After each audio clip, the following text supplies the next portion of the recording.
Welcome to the Environmental Show. I'm your host, Chris Criscitiello.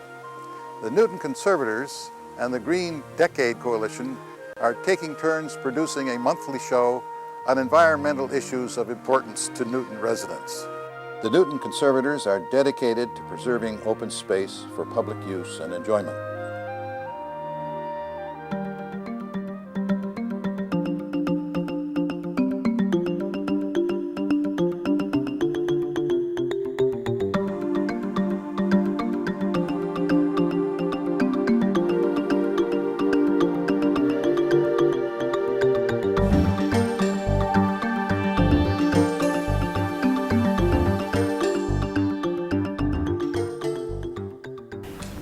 I started taking photographs of the river, I think it was year 2000. I got a small grant from the Watertown Cultural Council. I live in Watertown. And my proposal was to photograph and document the life along the 1 mile of the Charles River path that went from Galen Street in Watertown and the Watertown Dam all the way up to Bridge Street, both sides of the river, and that's exactly 1 mile. And I thought, that's enough, for 1 year, 1 mile. I was astounded at how much I found there. And it was really a good thing that I didn't try to go beyond that 1 mile, because it forced me to keep looking and to be there during all seasons. So I'm very happy to be able to present this to people who really, I'm sure appreciate the nature, and you've been out there on the path. Here we go on our virtual tour.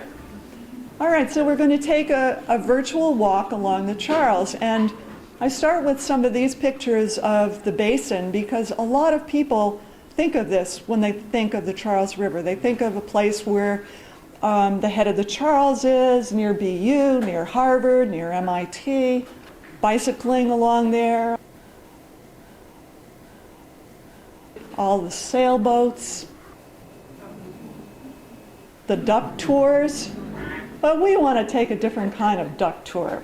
We want to go to the part that we know and love, that's so intimate and quiet and peaceful and small, or smaller than the basin anyway, with inviting paths and nice decks that reach out over the water so we can really see what's happening there. All the way from the Bridge Street view down to the footbridge in Watertown, which, if you've been down there, it's recently been restored, and the Watertown Dam in all weathers, in fog, during drought and floods, in spring, summer, the purple loosestrife, fall, recognize that, that's on the Newton side, and winter. I love being out there in the winter. So the Charles River Path has its little mascot there of the great blue heron, and over the years I've gotten to know Dan Driscoll, who you may know is a senior planner at what used to be the MDC, and he is really majorly responsible for the development of the path over the last decade. And we'll see some of the shots of what it used to look like before the MDC put it together. And I was able to scan a few of Dan's slides. He's the one who's taken all of these before pictures and then after. So this is in Newton. So that's sort of over California Street. So that's the before picture. And the after picture is that. Now, it wasn't that easy because he had lots and lots of encroachments. He told me that he had more than 90 encroachments on the riverbank, which is, supposedly public land. So, I mean, that was really quite a gift to us, I think. And the next one, Sasaki Architectural Firm, right next to the Watertown Dam. Okay, that's the Watertown Dam before, and that's it after. The deck. That's neat, huh? And then this one is Pleasant Street in Watertown. Not very pleasant, though, 10 years ago. And now look at it. A nice boardwalk, and there's a deck looking out over the water lilies. And of course, hopefully the people here who live in Newton know about the work that's happening on the new part of the Newton River Path that goes beyond Bridge Street, continuing up California Street. These are some women that I encountered there a few weeks ago. And this is the footbridge that they've put up there. I think it's really a nice design. I like the way the river allows people and animals to be together, and wildlife. So there are a lot of people who come out during all different weather.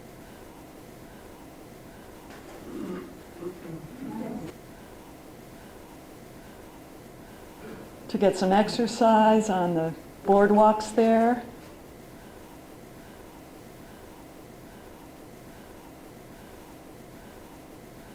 Some people exercise by climbing up on the railings. A lot of bike riders down there. Places to rest. Some people go to express their creativity, like these women who are painting. Others express it through sculpture. But most of all, I think people like best looking out to see what they can see. So here are some of the things that you can see down there. Starting with some flora, the water lily. The roots of the water lily reach down into the muck, way down, and our favorite food of muskrats. Red clover, buttercups, wild roses, button bush, chicory. I think its roots are ground up sometimes and put in coffee. They do that down in New Orleans, I hear. This is common fleabane. In the olden days, it was used to get rid of fleas. This is bittersweet nightshade, and you can see it's a very small flower that has sort of yellow beaks. And another name, lanterns in the thicket for it is, in the olden days, it was often used to ward off evil spirits. Then there's another flower that is currently used by some people to ward off depression, which is St. John's wort, sold in nature food stores and so forth, but not recommended or approved by the FDA. This is a pokeweed flower, and you can see it starting to turn into the berries towards the right. Do not eat the berries. Most of this plant is quite poisonous. Black-eyed Susan, Queen Anne's lace. Another name for that is wild carrot. It's in the carrot family. False indigo. Usually see this in late spring, and the Native Americans used to use it to dye their fabric, their clothing. Yellow flag, or wild iris, and blue flag. This is something called gill or the ground, from an old French word meaning to ferment or make merry. And the reason it's called that is they used to grind it up and make beer out of it. And you'll see a lot of it down there. It's almost one of the first things to bloom, very, very early spring. It's also called ground ivy. Now here's another ivy, poison ivy, and we all know there's a lot of it down there. And I always think about the poison. I'm terribly allergic to poison ivy, but I'm kind of grateful it's there because I think that it keeps people away from the habitat that the animals and the birds need. There's also a flower that is an antidote for poison ivy. It's called jewelweed. And if you break off a stalk, the juice inside of that is helpful for poison ivy, mosquito bites, and any kind of itching. This is sweet pepper bush. Actually, the MDC planted this. There are a number of things, especially viburnum bushes down there that the MDC planted. Evening primrose. You'll see a lot of it down there now. They grow really tall. This is Japanese knotweed, an invasive plant. Very beautiful, but it's sort of taking over a lot of the river banks. This is Tyrol knapweed. It's in the thistle family. Cattails, which are flowers. Actually, each cattail is made up of thousands of little flowers.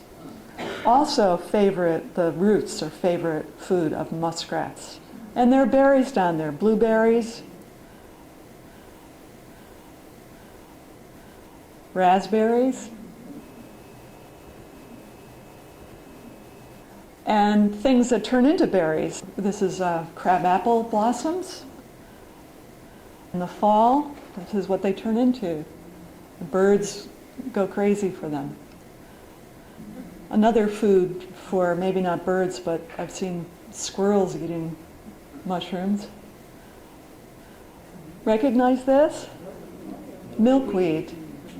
Another very, very fragrant flower that attracts lots of different kinds of bees and butterflies. And especially the monarch. The monarch butterfly, I believe, lays its eggs under the leaves of milkweed. And then in the fall, of course, this is what it looks like. These are winterberry flowers, very, very tiny flowers. Very brilliant, good for holiday decorations, and the birds like to eat them too, even in the coldest part of winter.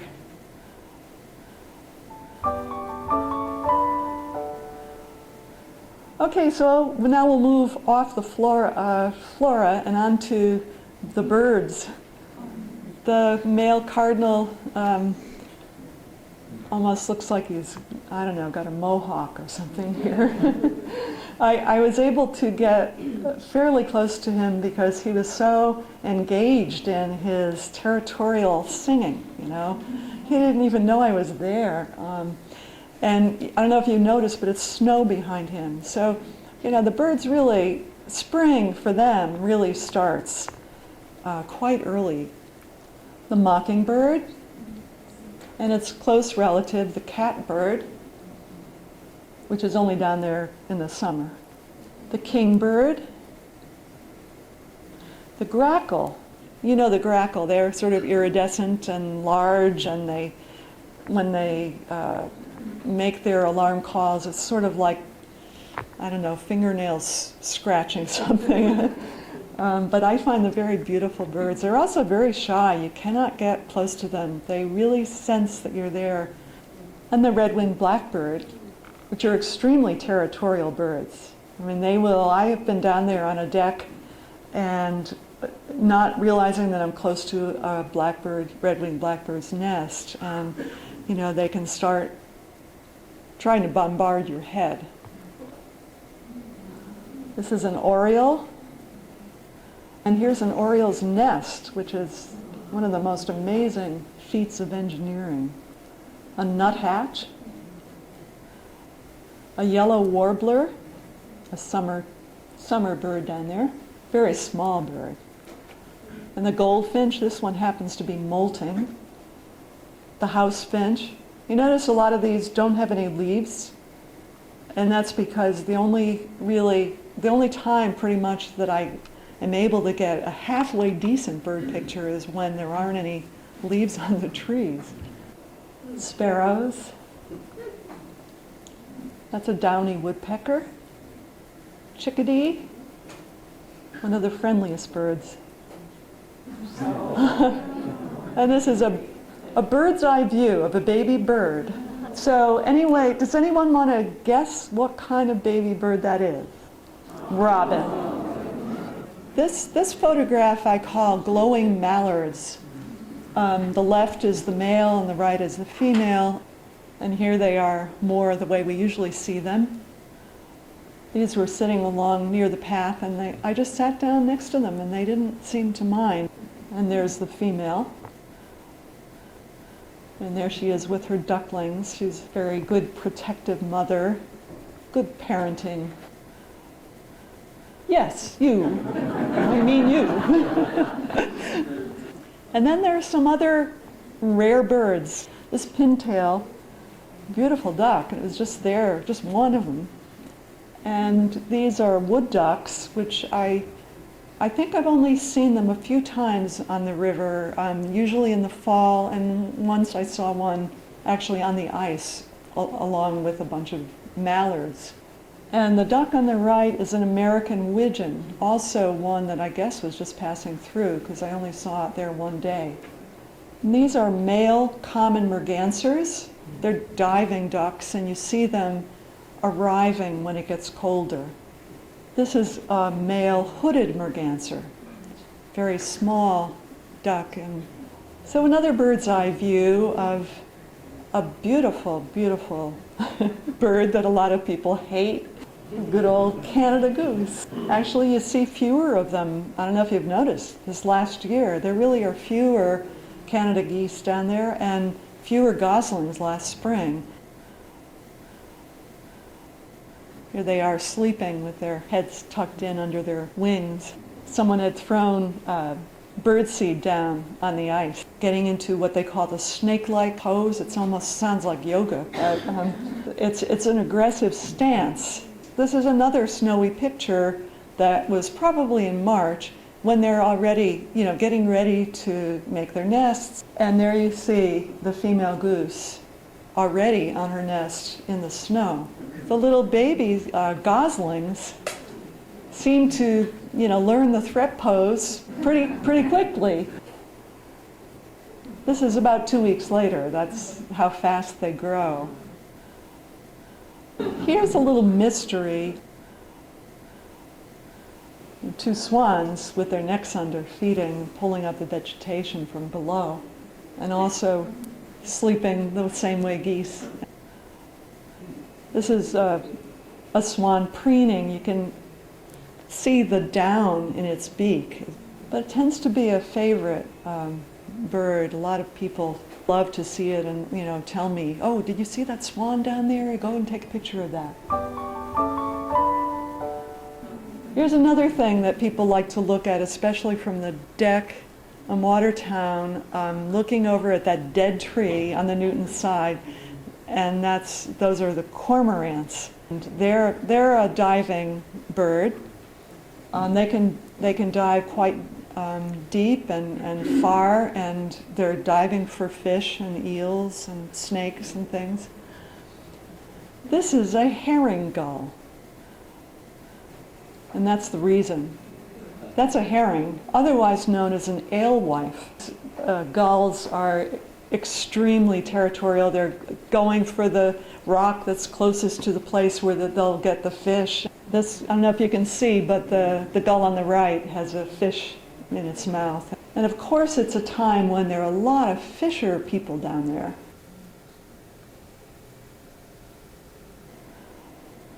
That's another black-crowned night heron in the surf. And of course the great blue heron hunting, caught quite a few fish. You can see that it then has to turn the fish around in order to put it down its gullet head first. This picture, I was amazed, you can see the poor fish's eye. It makes it seem more, vulnerable or something. And this is to show you that the great blue heron is there in the winter, and as long as there's open water, there probably is there are things there for it to eat. And you can see heron tracks. So this was a puzzle to me. That was the same day, same tracks. So, I thought, oh my gosh, now what is that? Okay, the big one has to be the great blue heron. But what about this little, okay, you see these little going up there, one at a time? It's like peg leg or something. Okay, that's a great blue heron, but the little one by one paw prints could be a fox, and at different times. They weren't all there at the same time. And there's the great blue flying off. Red-tailed hawk, which you see down at the river quite a bit. This is on the top of a utility pole near Watertown Square, and they like to pick off the pigeons from the Watertown Savings Bank. And what do they eat? What do these birds eat? Well, the great blue heron will eat frogs, the bullfrog, freshwater mussels, which could have been eaten by a heron, but also muskrats eat them. A yellow garden snail, yum, yum. A garter snake. And this little boy, I caught this little boy. He was trying to catch a turtle. And this is a baby painted turtle.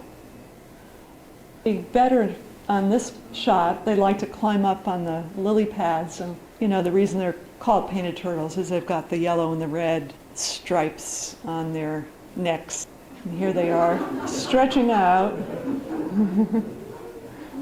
Now there's another kind of turtle down there that you may not see as often. If you see any of the snapping turtles up on the side of the path, and they usually look for loose dirt that's far enough from the water so that their eggs will stay warm and not get flooded out. This was right by the woods. It started walking across the path. Really amazing animal with such strong jaws. And not just jaws, but legs, muscles, when they swim. So this is a baby snapping turtle, not the same one I saw today, but that was on September 4th. So that gives you an idea of when they hatch. And the females are out usually in early to mid-June.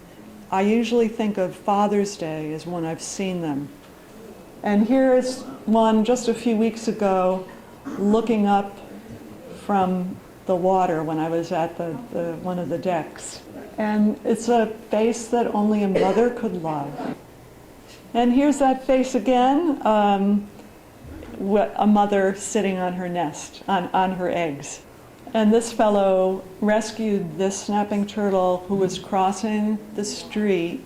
He put it in the trunk of his car and drove it down, put it in the river. But I wouldn't recommend handling these. He used to work at the aquarium. He was telling us how he had learned how to pick them up so that he wouldn't get bitten by them. So now let's go to a little more furry and cuddly animals. The cottontail rabbit, so aptly named.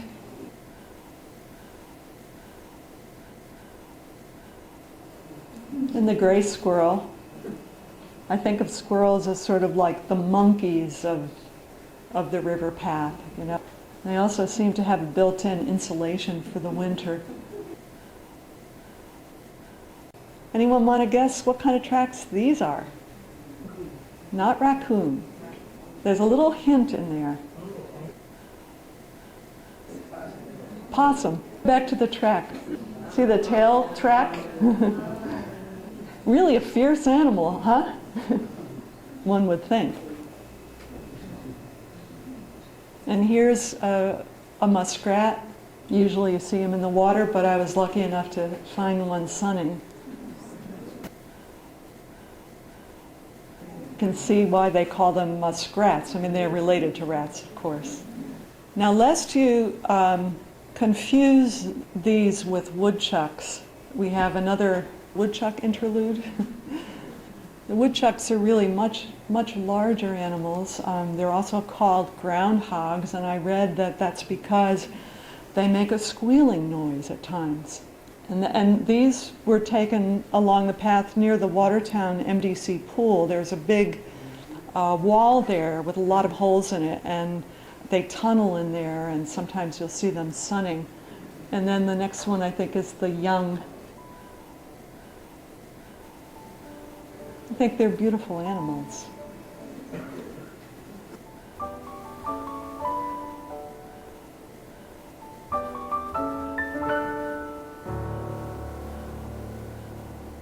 We just spend the last few minutes here reflecting quietly on the river.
We always come to that point where we have to say goodbye.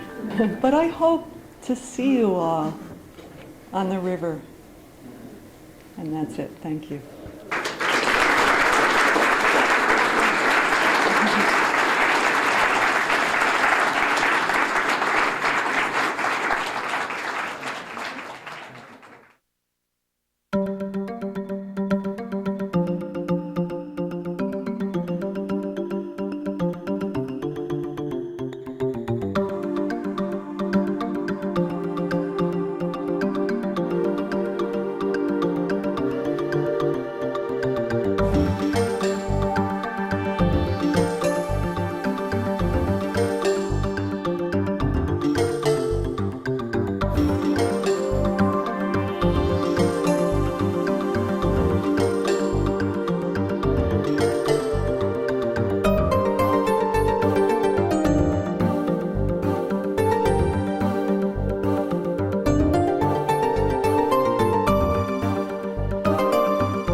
If you want to know more about the various parks and recreation areas in Newton, ask for the booklet called Walking Trails put out by the Newton Conservators.